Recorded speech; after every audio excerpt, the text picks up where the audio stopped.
Hebreos capítulo 2.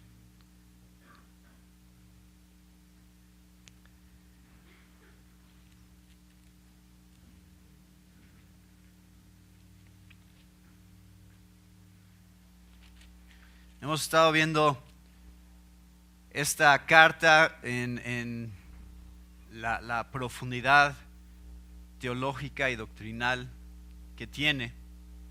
Cómo es que el autor quiere que entendamos estas verdades y sabe que son cruciales para la vida cristiana estas verdades.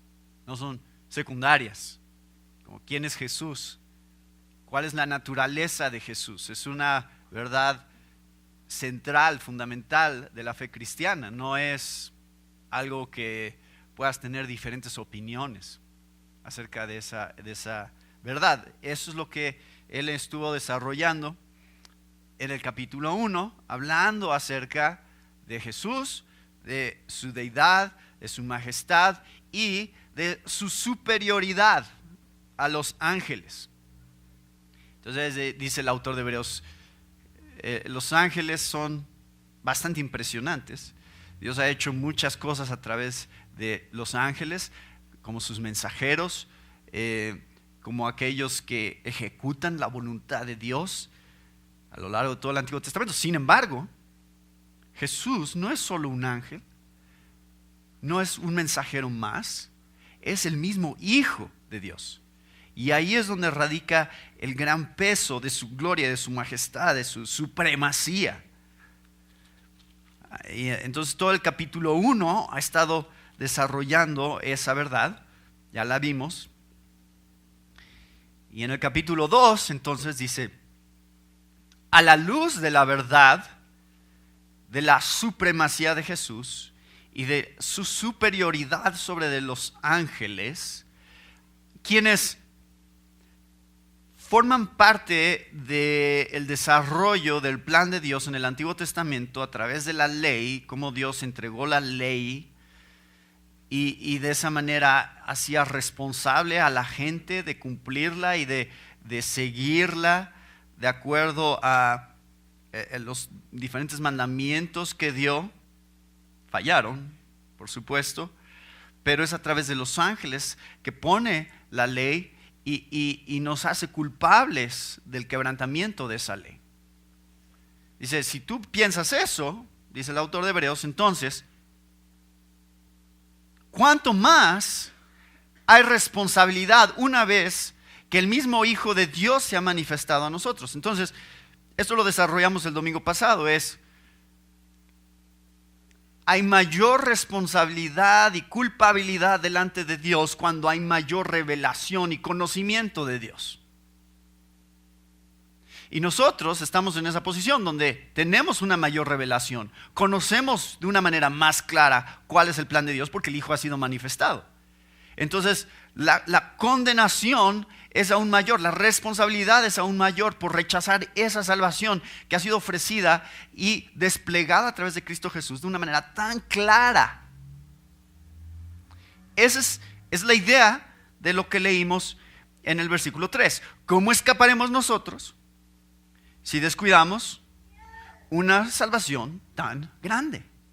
No podemos escapar porque tenemos una responsabilidad enorme. Una vez que el Hijo ha sido manifestado, tenemos una responsabilidad aún mayor que aquellos en el Antiguo Testamento que no veían todavía claramente todos los detalles, cómo iban a darse, cómo se iban a desarrollar.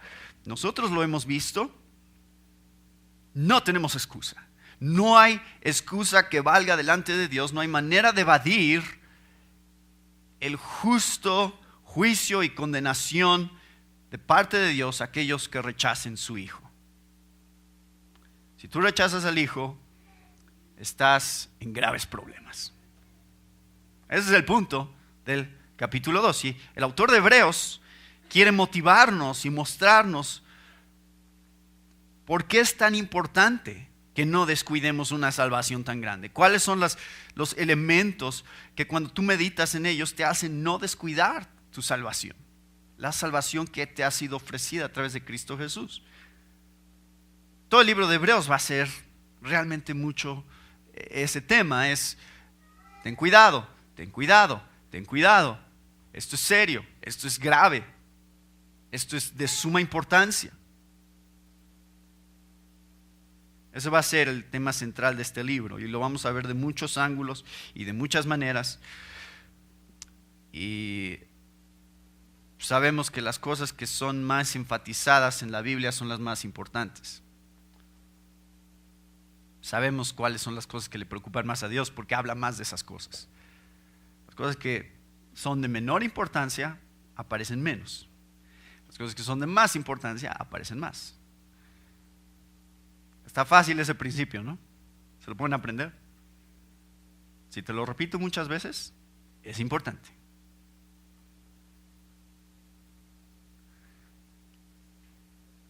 Ahora, los versículos 5 al 13, y de hecho hasta el 18, que va a ser el próximo domingo, el final, la conclusión de este capítulo, pero realmente todo esto que viene sigue siendo la razón por la cual no debemos de descuidar una salvación tan grande.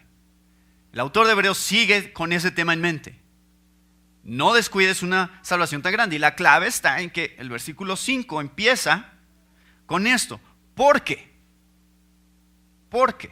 Entonces, ¿por qué no descuides una salvación tan grande? Porque nos va a dar otra razón. Nos va a plantear más cosas que nos deberían de tener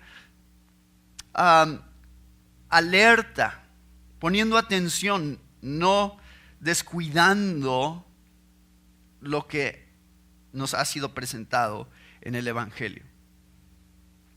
Entonces va a desarrollar unos puntos. Hoy vamos a ver 3 cosas que aparecen desde el versículo 5 hasta el versículo 13 acerca de la realidad de nuestra salvación.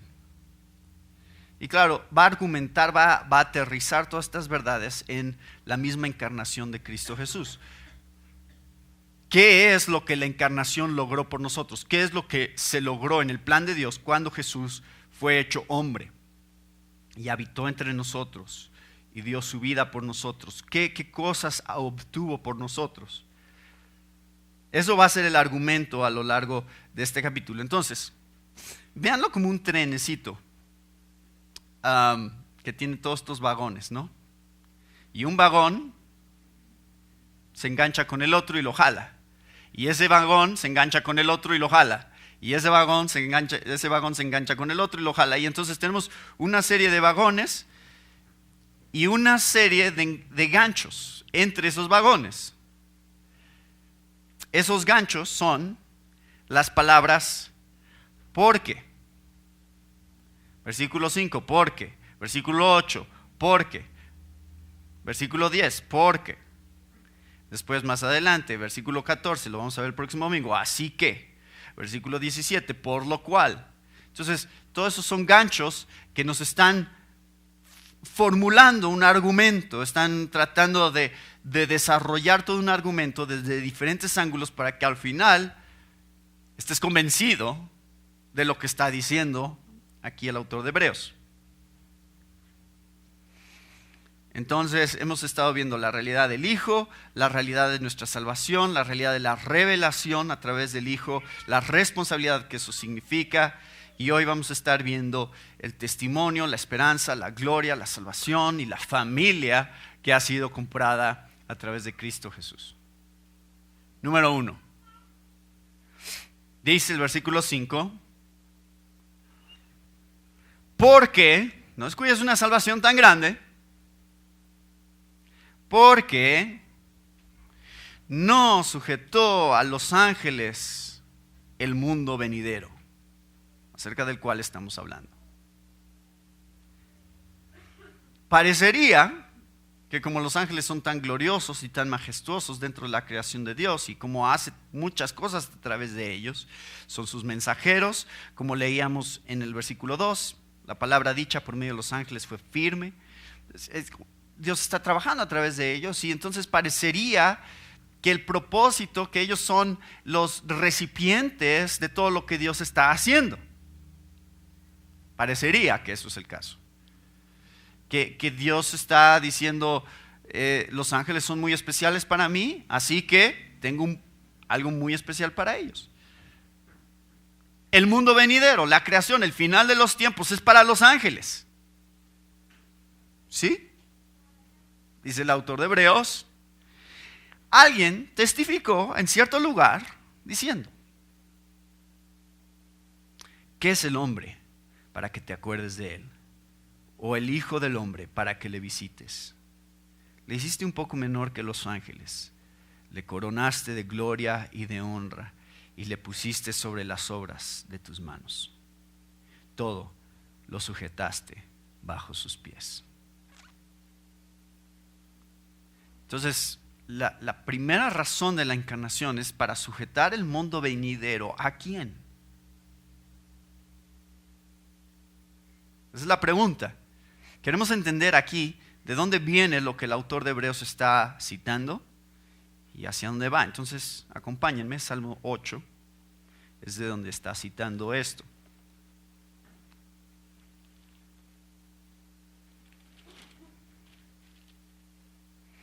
Y quiero que se regresen un poco en el Salmo 8 para que vean dónde está el énfasis del salmista. Versículo 1 del Salmo 8.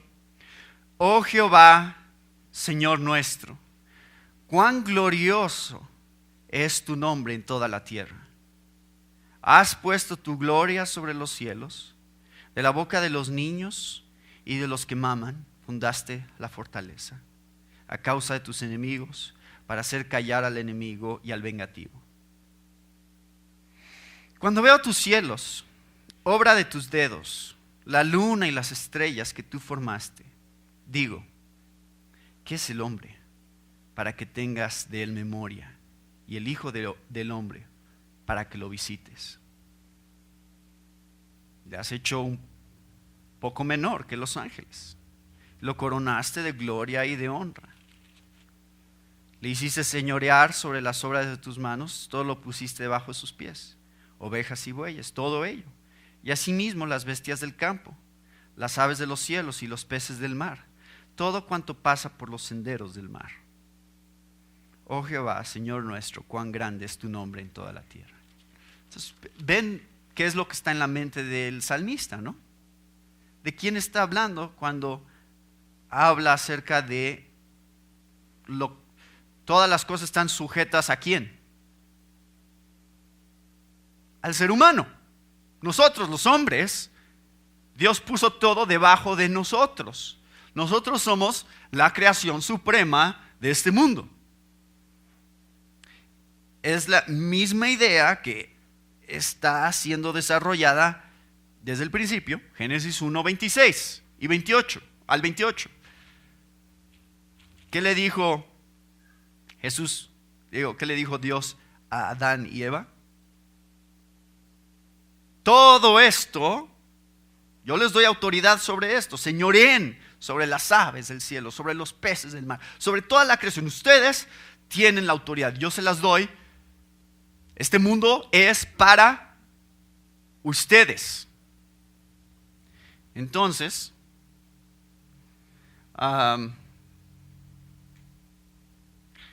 de acuerdo a la idea del Salmo 8, lo que el autor de Hebreos está tratando de decir es que Dios quiere sujetar el mundo venidero en un reino que es para el hombre o con el hombre. El hombre como autoridad suprema de esa creación, está puesto en autoridad suprema sobre toda la creación. Y claro, se dan cuenta dónde está la lucha del salmista. El problema de que el salmista tiene es, Señor, la verdad no somos gran cosa. Si lo vemos, a ver, ¿has volteado hacia arriba a ver el cielo? ¿Qué tan grande es? ¿Alguna vez se han parado delante de un paisaje donde ustedes ni siquiera alcanzan a ver? O sea, lo más lejos que alcanzan a ver es un área enorme y dicen, Yo soy como una hormiguita aquí. Hay una perspectiva acerca de quiénes somos nosotros realmente en comparación a toda la creación de Dios que nos hace maravillarnos que Dios nos haya puesto con ese nivel de autoridad. Quiero que vean, esto es nada más un recordatorio de qué tan pequeños somos. Ya les he enseñado esto antes, pero se los voy a enseñar otra vez. Entonces, esto les da una idea cómo está nuestro propio sistema solar, y luego al ir saliendo de nuestro sistema solar, más o menos cómo es que se compara. Ahí está Mercurio, ahí está Marte, ahí está Venus, 12.104 kilómetros, y en la Tierra ahí está 12.700 kilómetros, la circunferencia. Neptuno, luego Saturno, 108.000, 142 Júpiter, y es más o menos en relación al Sol, como se compara. Y luego hay otra estrella que se llama Sirius, y luego hay otra estrella que se llama Pollux, luego hay otra estrella que se llama Arcturus, y luego ese es Rigel. Ya no alcanzo a ver los números, pero se les da una idea. Esa es una gráfica que les da una idea. Betelgeuse, Antares.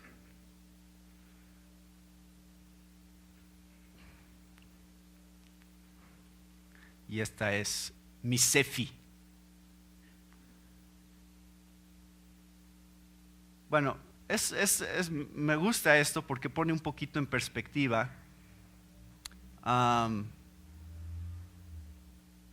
qué tan grandes realmente somos, qué tan significativos somos dentro del universo. El ser humano, tú y yo, ¿se sienten grandes? Esto es lo que sorprende al salmista.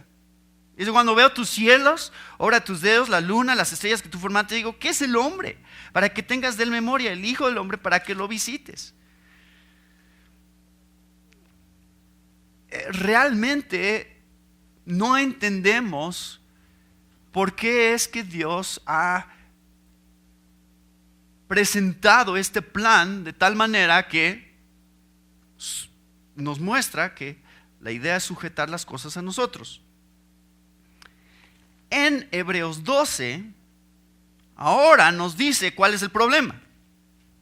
Dice el versículo 8, todo lo sujetaste bajo sus pies, porque en cuanto le sujetó todas las cosas, nada dejó que no sea sujeto a él, al hombre. Pero todavía no vemos que todas las cosas le sean sujetas. Entonces, ¿cuál es el problema? El problema es que el hombre ha sujetado las cosas a sí mismo a través de la intimidación y del poder. Lo poco que podemos sujetar. La verdad es que no nos va muy bien en cuanto a sujetar a la creación. Si no, no tendríamos problema con el coronavirus, ¿verdad? ¿Sabemos sujetar la creación a nosotros? ¿Podemos sujetar la creación a nosotros? Algo no funciona exactamente como debería de ser. Hemos pecado, la creación se ha quebrantado, está sujeta a vanidad, como dice en Romanos 8, por lo cual las cosas no funcionan, no están realmente sujetas al ser humano como debería. El ser humano no es el tipo de autoridad y de administrador que debería de ser de la creación. El ser humano apenas se puede gobernar a sí mismo. ¿Cómo va a gobernar todas las demás cosas que hay aquí? G.K. Chesterton dijo: lo que sea verdad acerca del ser humano Lo que sí sabemos es esto: el hombre no es lo que se supone que tiene que ser. Eso es lo único que sabemos con toda seguridad. Y eso es lo que dice el pasaje. Dice, no vemos que todo funcione como debería de ser. Se supone que Dios sujetó todas las cosas al ser humano como administrador de la creación, pero no vemos que las cosas realmente estén sujetas al ser humano. Así que, y aquí es donde el Salmo 8 entra con una nueva dimensión, una nueva capa que se va a abrir en Hebreos, porque dice, versículo 9, pero vemos a aquel que fue hecho un poco menor que los ángeles. Entonces ahora nos empieza a cambiar la perspectiva del ser humano, nos muestra a otro ser humano, o sea, el ser humano en general, como la humanidad. Ahora nos lleva a una nueva perspectiva, que es, hay otro que se llama Jesús. La primera vez que aparece el nombre de Jesús en el libro de Hebreos, antes lo ha llamado el Hijo, ahora lo llama Jesús para enfatizar su encarnación. Vemos a aquel que fue hecho por un poco de tiempo, un poco menor que los ángeles. Jesús se hizo hombre, coronado de gloria y de honra a causa del padecimiento de la muerte, para que por la gracia de Dios gustase la muerte por todos. Entonces, ¿cuál es el énfasis ahora del autor de Hebreos? Dice, Dios originalmente sujetó todas las cosas a Adán, pero las cosas no funcionaron como tenían que funcionar. Ahora ha sujetado las cosas al segundo Adán. Y Cristo Jesús logra todo aquello que era la intención original de Dios para el hombre. Entonces, ¿lo coronaste de gloria y de honra al hombre? Sí, pero pecó, pero falló. Pero ahora está condenado en su pecado y separado de Dios. Y la humanidad y la creación está quebrantada. Ahora tenemos al segundo Adán, que realmente es coronado de gloria y de honra de una manera que el hombre nunca ha podido tener. Las cosas no están en el presente sujetas al hombre, pero en la exaltación de Cristo todo ha sido sujeto a Él. Y eso hace que nuestro propósito de que todas las cosas sean sujetas a nosotros sea posible. La glorificación de Cristo pone todas las cosas debajo de nuestros pies, si estamos en Cristo.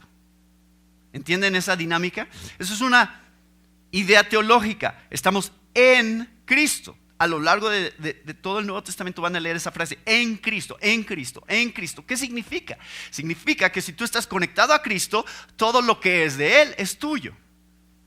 Y eso es lo que Pablo desarrolla en Efesios 2:6, cuando él dice, y con Él nos resucitó, y con Él nos sentó en los lugares celestiales en Cristo Jesús, a fin de poder mostrar en los siglos venideros las sobreabundantes riquezas de su gracia por su bondad para con nosotros en Cristo Jesús.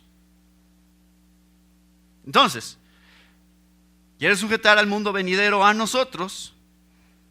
No funciona si solamente se trata de nosotros y es bajo nuestros propios méritos. Pero, y me encanta porque habla de el Hijo del Hombre, y claro, este es un término que se usa en general para referirse al ser humano, pero cuando viene el Hijo del Hombre, que es el título que Jesús se adjudica a sí mismo a lo largo de los evangelios, entendemos que Él funciona como nuestro representante ahora, representante para toda la humanidad que esté conectada a Él.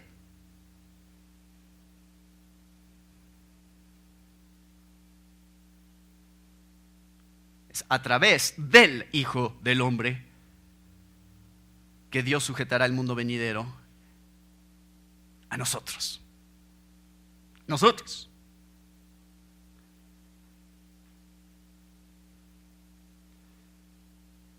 Por lo tanto, no descuides una salvación tan grande. O sea, ¿se dan cuenta lo grande de esta salvación? El mundo venidero no es para los ángeles, es para ustedes, si están en Cristo. ¿Te sientes insignificante? Lo eres. Pero si empiezas a entender estas verdades y empiezas a entender lo que es tuyo en Cristo Jesús, no hay ningún emperador romano. Piensen en la audiencia original de esta carta. Ellos están leyendo esta carta y están sufriendo aflicción, y están sufriendo tribulación y persecución por parte de las autoridades. Parece que Roma tiene tanto poder, pero la esperanza es, no hay ningún emperador romano, no hay ningún rey, no hay ningún presidente del mundo hoy que ha experimentado la clase de reino glorioso que será nuestro en Cristo. Ninguno. Lo que será nuestro es más que lo que cualquier persona, político, monarca, ha tenido hasta el día de hoy.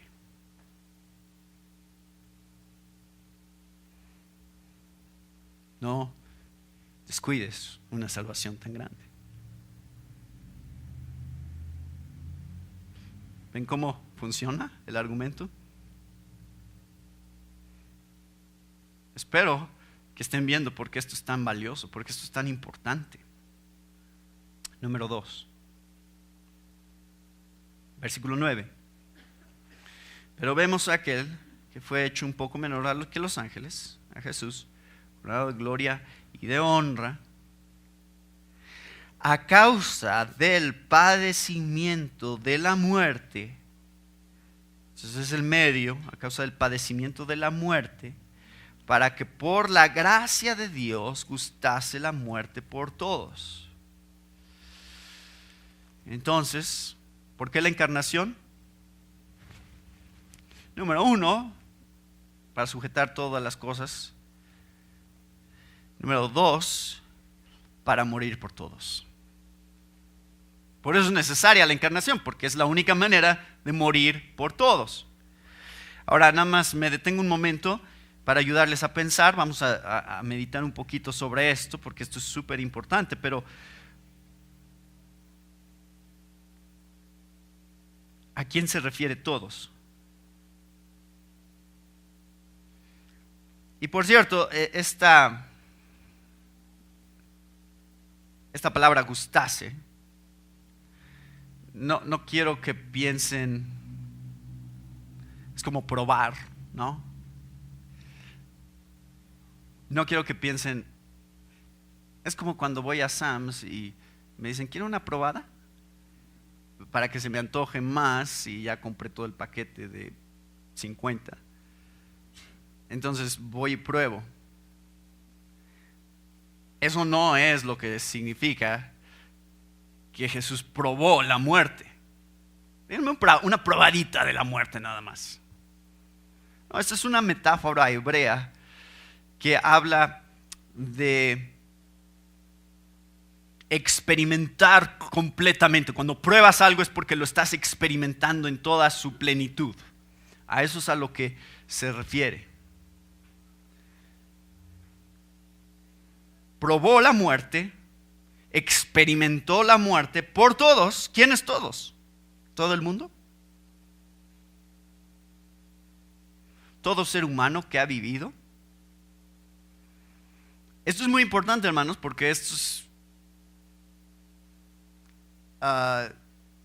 tenemos que entender que cuando la Biblia dice todos, a veces está usando una palabra que se refiere a un grupo muy específico, todos de un cierto grupo. Jesús no experimentó la muerte por todo ser humano. Fue suficiente para todo ser humano, pero no murió por todo ser humano, porque no todo ser humano se beneficia de la muerte de Cristo Jesús. ¿Entienden? Quiero mostrárselos en el texto. A lo mejor dicen, tú estás inventando eso. Yo creo que todos significa todos. No, todos son los del versículo 10. que habiendo de llevar muchos hijos a la gloria. Esos son todos los hijos que van a la gloria. O son los hermanos del versículo 11. El que santifica y los que son santificados de uno son todos, por lo cual no se avergüenza de llamarlos hermanos. Esos son todos los hermanos de Cristo.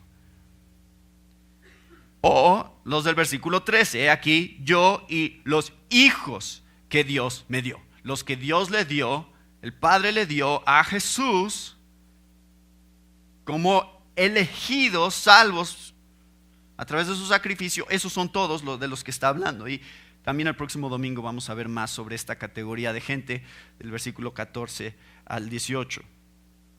Entonces, ¿quiénes son todos? Son muchos hijos, son los hermanos, son todos aquellos que reciben en fe lo que Cristo ha hecho por ellos. Entonces, la primera cosa a la que nos apunta aquí, en el versículo 9, es que es iniciativa de Dios. Por eso es que dice, para que por la gracia de Dios. Entonces, cuando usa la palabra gracia, nos está apuntando hacia algo que es iniciativa de Dios. ¿Por qué? Porque si fuera iniciativa de nosotros, no sería gracia.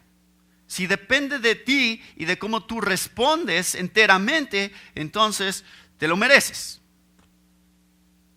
Pero si no es en base a tu propia iniciativa hacia Dios, sino la iniciativa de Dios hacia ti y es un regalo, entonces es lo que llamamos gracia, porque es inmerecido. Entonces significa que es la iniciativa de Dios. Y cuando dice, porque de tal manera amó Dios al mundo que ha dado a su Hijo unigénito, significa el mundo. Es suficiente el sacrificio de Cristo para todo el mundo, pero no es para todo el mundo, porque no todo el mundo cree. Para que todo aquel que en Él cree no se pierda, mas tenga vida eterna. Solo los que creen son salvos. Solo los que creen reciben el pago por su condena para ser justificados. Solo los que creen reciben el beneficio de lo que significa el sacrificio de Cristo. Juan 11:52, no solo por la nación, sino también para reunir en uno a los hijos de Dios que están esparcidos. Aquellos que el Padre le dio al Hijo, esos son por los cuales Él murió. Esto es lo que llamamos expiación limitada. Está limitada a una categoría, la expiación de Cristo, la expiación. El pago efectivo para salvación es para aquellos que pertenecen a una sola categoría, los escogidos de Dios, los hijos de Dios que ponen su fe en Él. Entonces, iniciativa de Dios, número 1. Número 2, está en el versículo 10. Y quiero que vean aquí, porque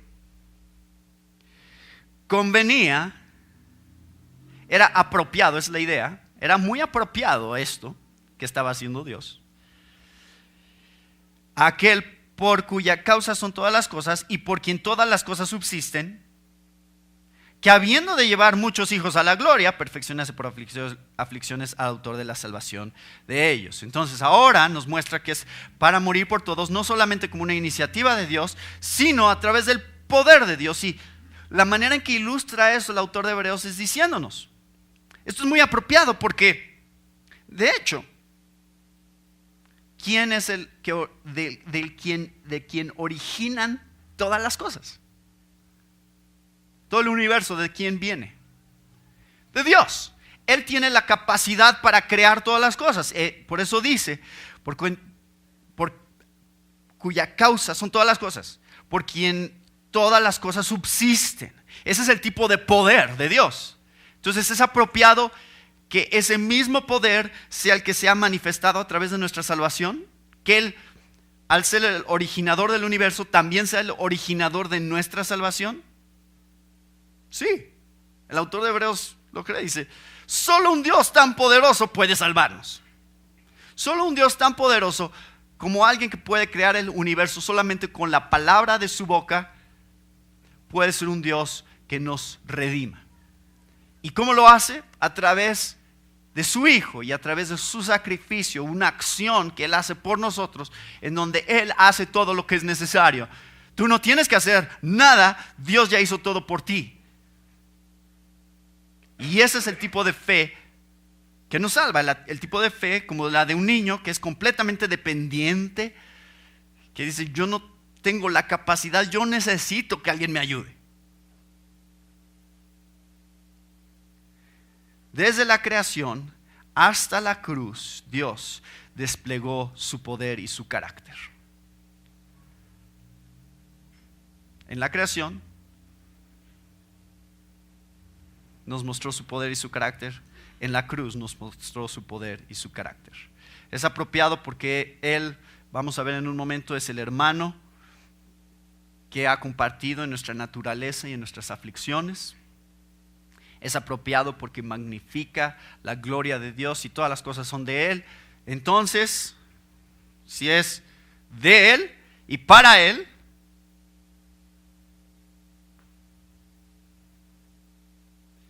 entonces dice Jesús, si es para mí, entonces será a través de mí. ¿Lo entienden? Ese es el razonamiento. Dios se llevará la gloria porque todo es para Él. Y si todo es para Él, significa que todo será a través de Él para que sea para Él. Para que Él sea el que se lleve la gloria y no nosotros. Todo esto es apropiado. Jesucristo es aquel que obtiene la salvación por nosotros. Él es, y aquí está la expresión aquí,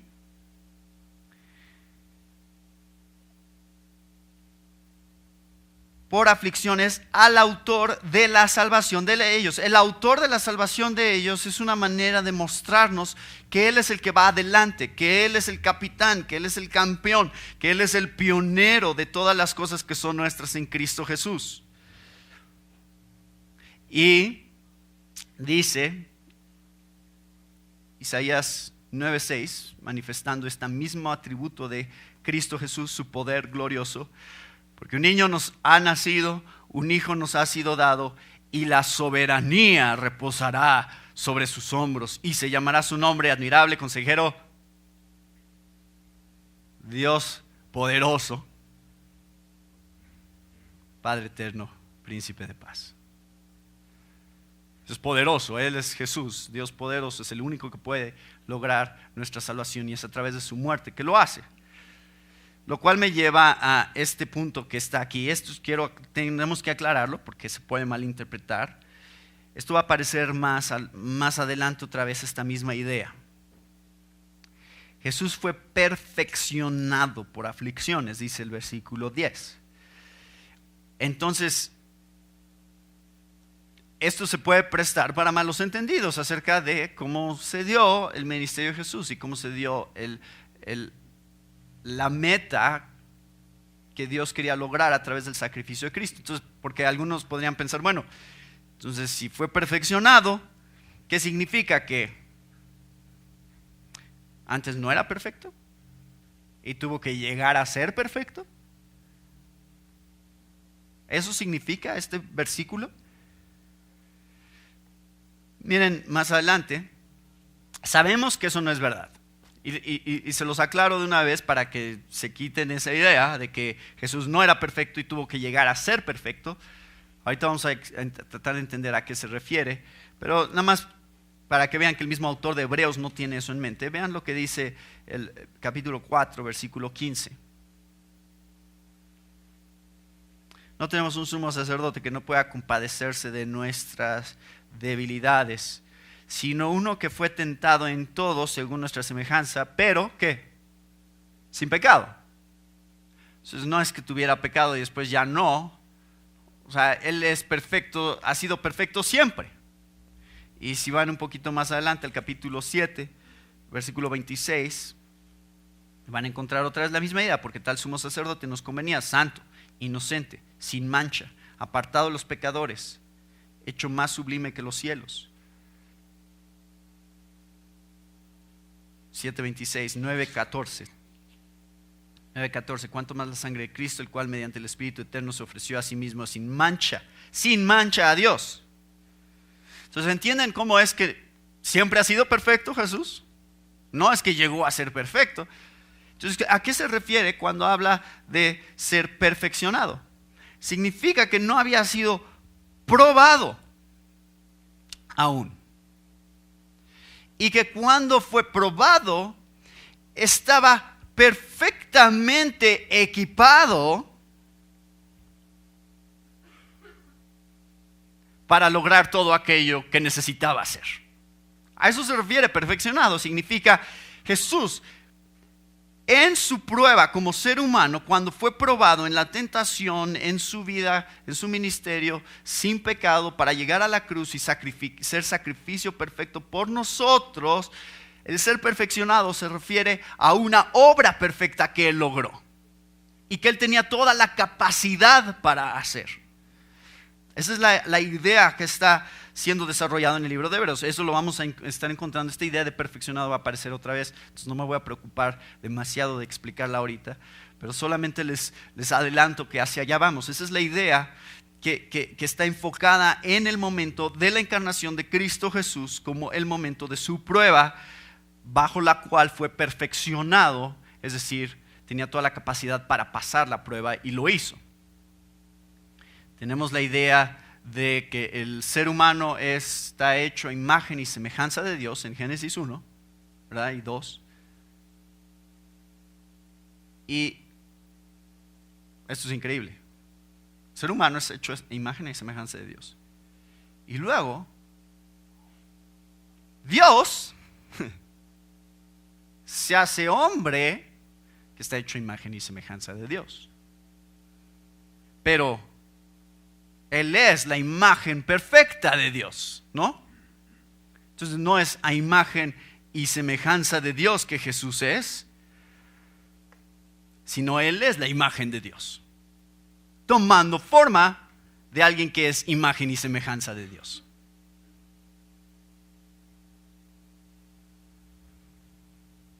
A ver, repitan todo eso. Nosotros somos imagen y semejanza de Dios. Dios se hace como nosotros, pero Él es Dios, no es una imagen y semejanza. Él es la imagen de Dios, pero toma la forma de imagen y semejanza de Dios al ser el mismo Dios, y de esa manera logra por nosotros aquello que nosotros no podíamos hacer en nuestra imagen y semejanza.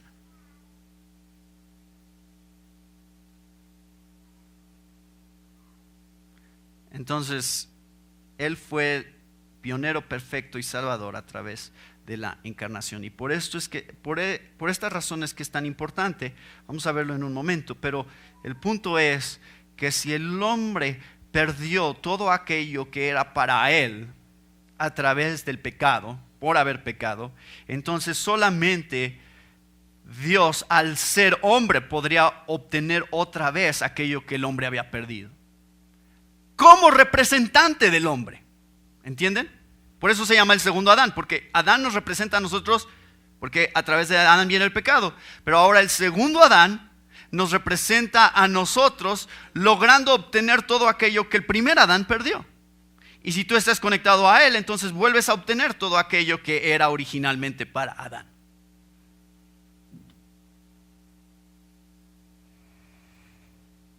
Bueno, por eso tienen que poner atención y no dormirse, porque esto es muy profundo y esas son las verdades teológicas que están siendo desarrolladas en la Biblia para nosotros. La realidad de la encarnación significa que Jesucristo se ha convertido en el pionero por nosotros para obtener todo aquello que nosotros no podíamos obtener por nosotros mismos. Número 3.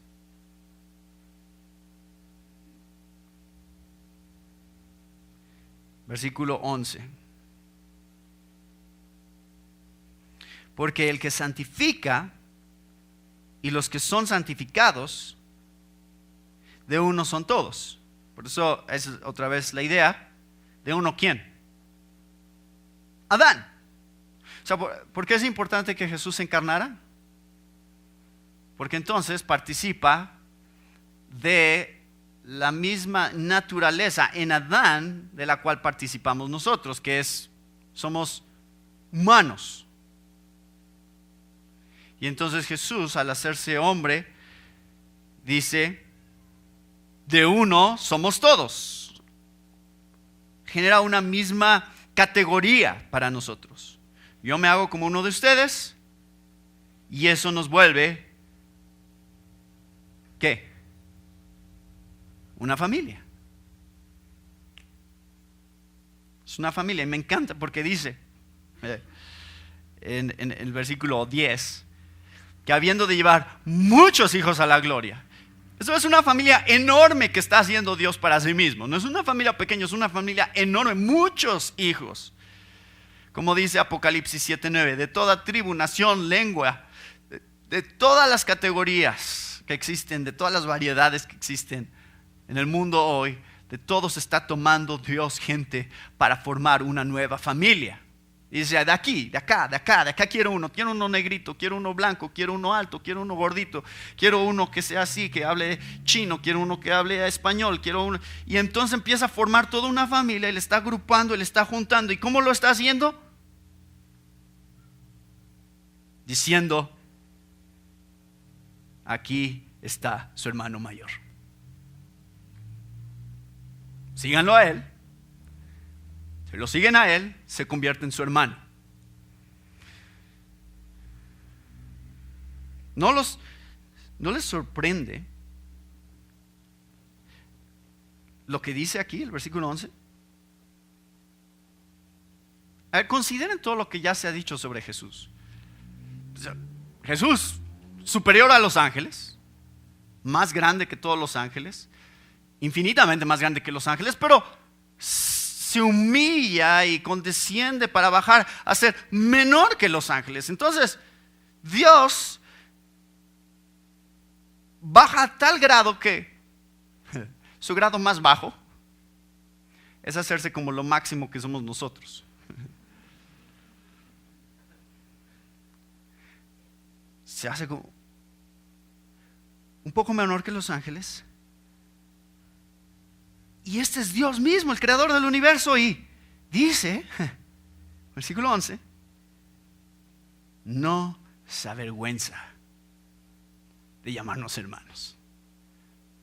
¿No les sorprende esa frase? Está orgulloso de que seamos su familia. Está contento de decir, miren, esta es mi familia, estos son mis hermanos, estos son mis hermanas. Yo he comprado ese título para ellos. Yo he obtenido ese título para ellos a través de mi encarnación.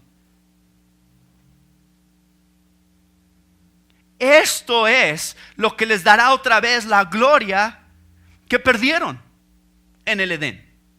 Le coronaste de gloria y de honra. Vean esa idea de le coronaste de gloria y de honra al hombre. El hombre la perdió, no la posee, pero Cristo, coronado de gloria, de honra, la obtiene por nosotros. Por eso dice el versículo 10, habiendo de llevar muchos hijos a la gloria. ¿Cuál gloria? La gloria que perdimos en Edén, pero que Jesús recuperó por nosotros, al morir por nosotros, al convertirse en nuestro sustituto y al comprar esta herencia de esta familia.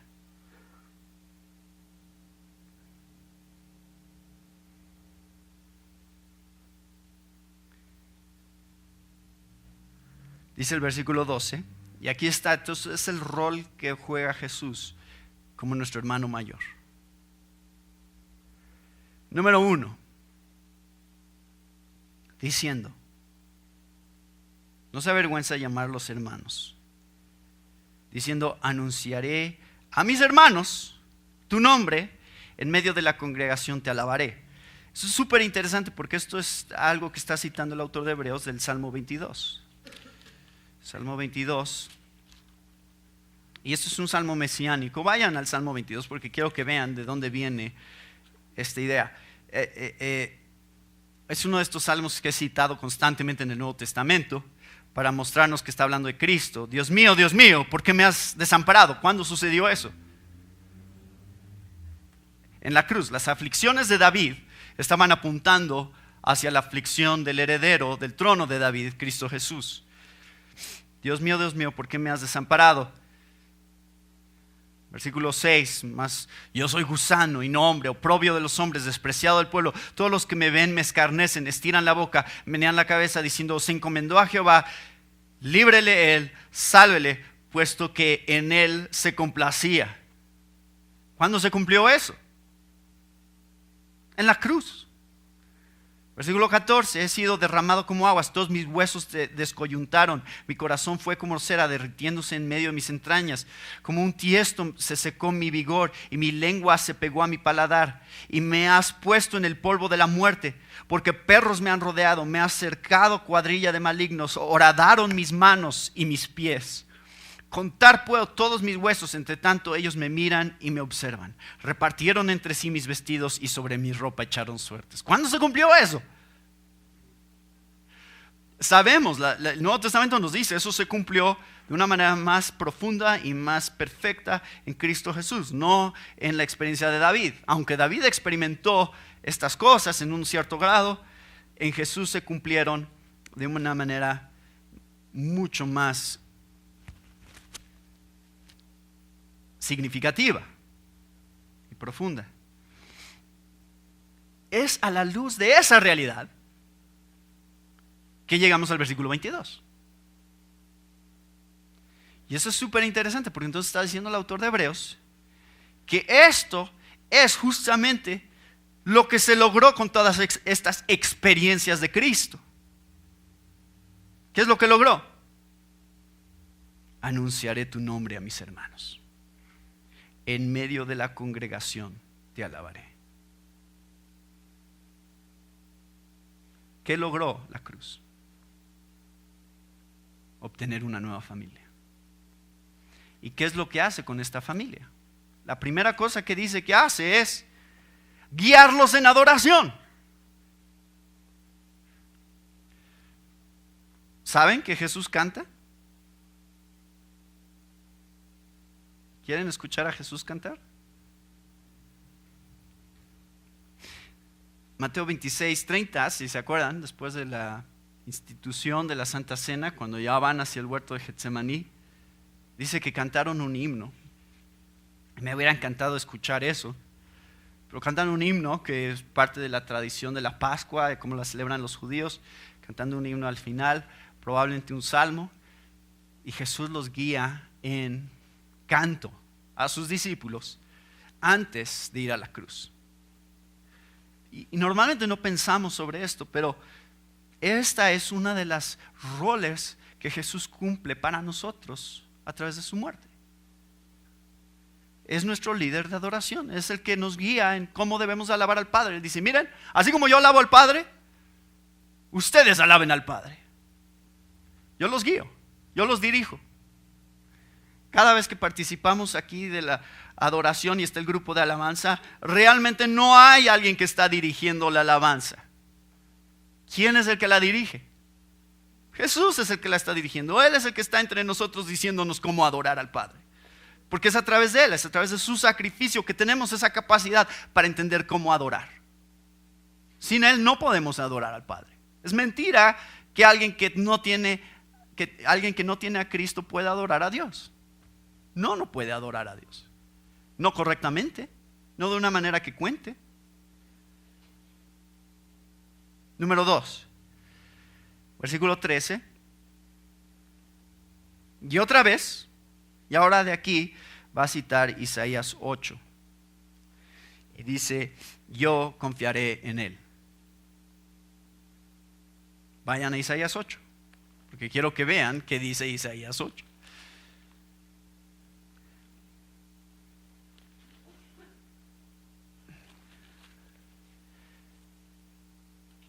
Este es interesante, en el Salmo 22 es David. En Isaías 8, ¿quién creen que es el que está hablando? Isaías. Es su experiencia. la que está tratando de comunicar. Versículo 17. Esperaré pues a Jehová, el cual escondió su rostro de la casa de Jacob, y en él confiaré. Esto lo está diciendo Isaías acerca de sí mismo. Yo voy a confiar en Dios. Pero ahora el autor de Hebreos está tomando esa experiencia de Isaías y está diciendo, así como Isaías experimentó poner su fe en Dios y dependencia en Dios, de la misma manera Jesús nos está apuntando hacia cómo debemos de confiar en el Padre, cómo debemos de poner nuestra fe en el Padre. En su humanidad, Jesús puso su fe en el Padre y dependió del Padre. Y nos puso el ejemplo. ¿Cómo es que se debería de ver esta dependencia? Cristo comparte en solidaridad con nuestra humanidad en dependencia del Padre. ¿Cómo? Compartiendo en nuestra debilidad y en nuestro sufrimiento. Muestra fe. Muestra, Señor, esto es difícil.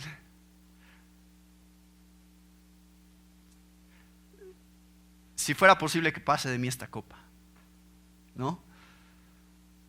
Pero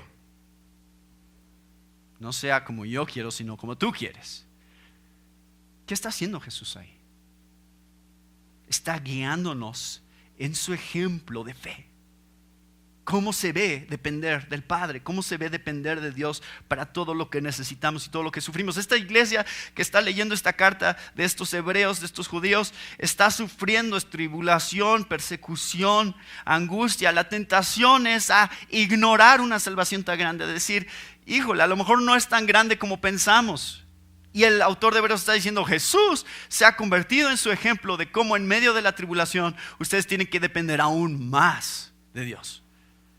No se desanimen. Sí, las cosas se van a poner difíciles, pero ustedes pueden mostrar fe como Jesús mostró fe en el Padre y confiar que Él tiene todo bajo su control. ¿Lo hacen?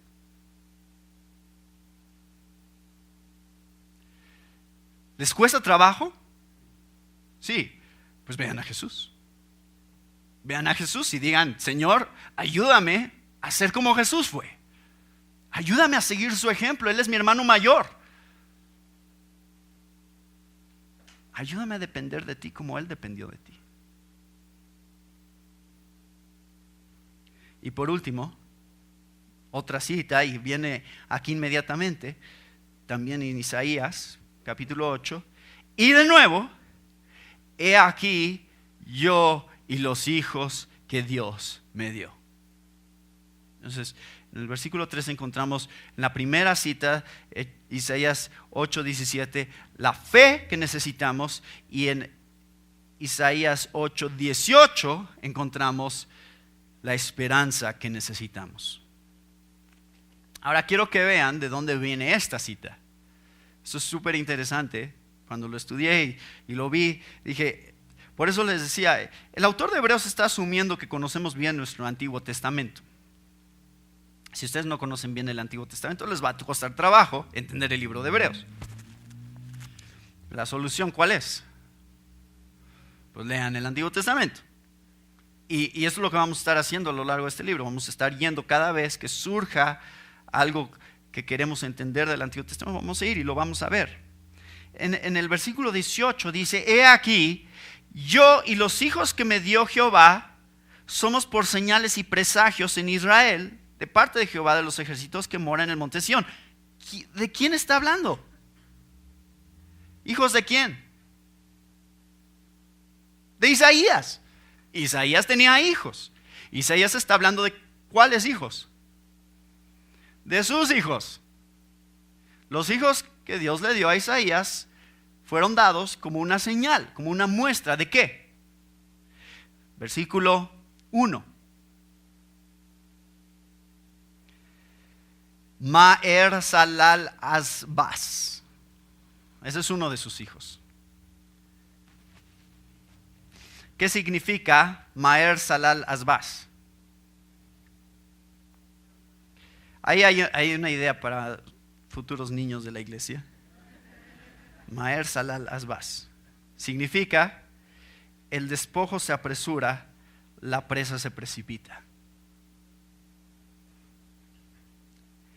El nombre de este hijo fue dado como una profecía de una pronta victoria de los enemigos de Judá. Versículo 4. Antes que el niño sepa decir Padre mío y Madre mía, será quitada la riqueza de Damasco y los despojos de Samaria delante del rey de Asiria. El otro hijo de Isaías está en el capítulo 7, versículo 3. Se llama Sear-Jasub. Ese es el otro hijo de Isaías. ¿Y qué significa? Sear-Jasub significa un remanente volverá. Y me encanta porque Isaías 8 está en medio de Isaías 7 y de Isaías 9. ¿Verdad? Espero haberles revelado algo que no sabían. Pero ¿por qué es significativo eso? Isaías 7 dice, versículo 14, por tanto, el Señor mismo os dará señal. He aquí que la Virgen concebirá y dará a luz un hijo y llamará su nombre Emmanuel. Ya sabemos cómo se cumple eso, ¿verdad?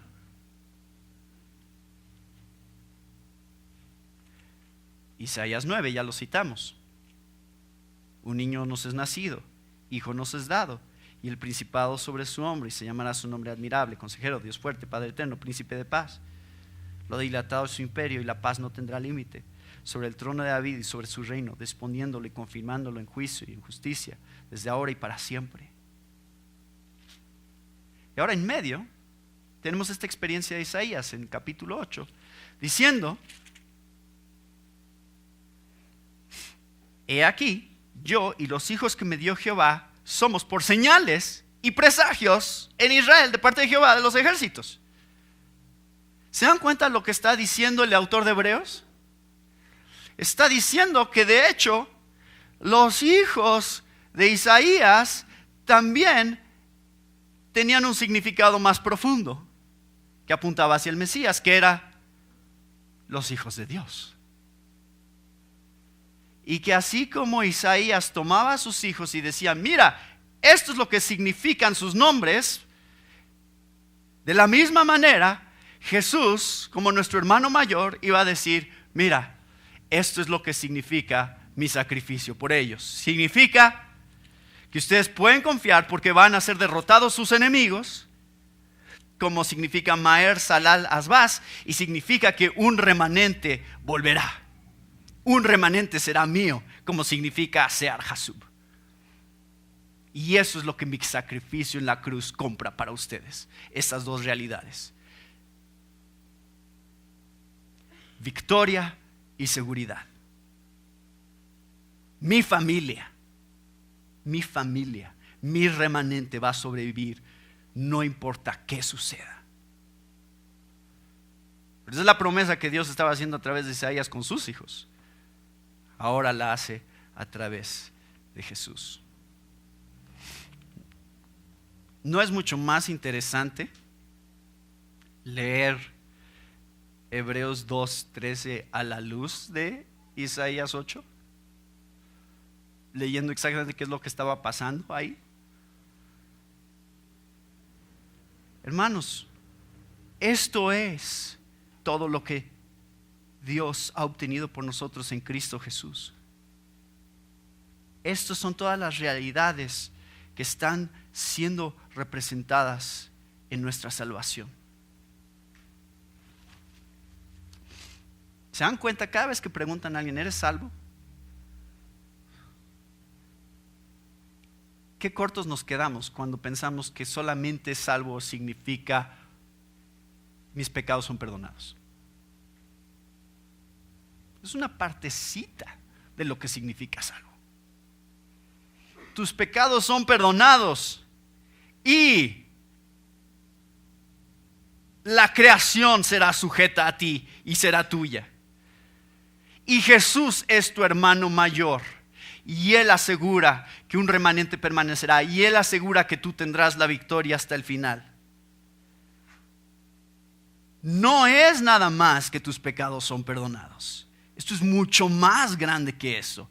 Él es el pionero de nuestra salvación. Él es aquel que murió por nosotros para obtener por nosotros un título, una herencia que significa somos parte de una nueva y gran familia en la fe que es eterna y que es gloriosa. Y nada en este mundo se compara a esas realidades. Así que,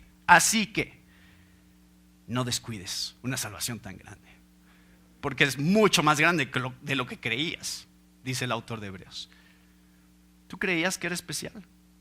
Pues es aún más especial.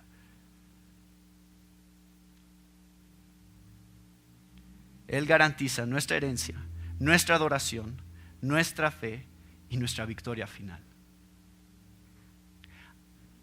Hasta se me olvida cuántas cosas hay en estos capítulos. Me cuesta trabajo enlistarlos porque son tantas. Y me abruma el pensar en todas estas realidades porque me doy cuenta que pasan los días y pasan las cosas en mi vida y no pienso en esto, no me estoy acordando constantemente de estas verdades. No estoy aprendiendo a valorar y atesorar aquello que Cristo es por mí. ¿Qué significa estoy en Cristo? Podríamos escribir libros y libros acerca de lo que significa estar en Cristo. Porque la Biblia está llena de verdades de lo que eso significa. Y vamos a continuar viendo eso el próximo domingo. En los versículos 14 al 18. Padre, te damos gracias porque hoy podemos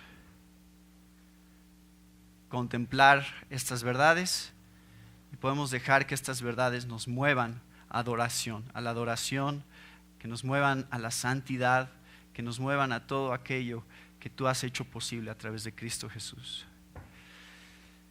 Te pedimos, Señor, que no se nos olvide qué tan glorioso es que has muerto por nosotros. Que no se nos olvide qué glorioso es el futuro que tenemos en ti. Y, Señor, ayúdanos a seguir tu ejemplo. Ayúdanos a ver tu vida como nuestro hermano mayor, como aquello que hace posible que seamos santificados, como aquello que hace posible que sigamos el camino que va hasta la gloria. Así que, Señor, en tus manos encomendamos nuestra iglesia, encomendamos nuestros corazones para que esto se vuelva un tesoro cada vez más valioso. En nombre de Cristo Jesús.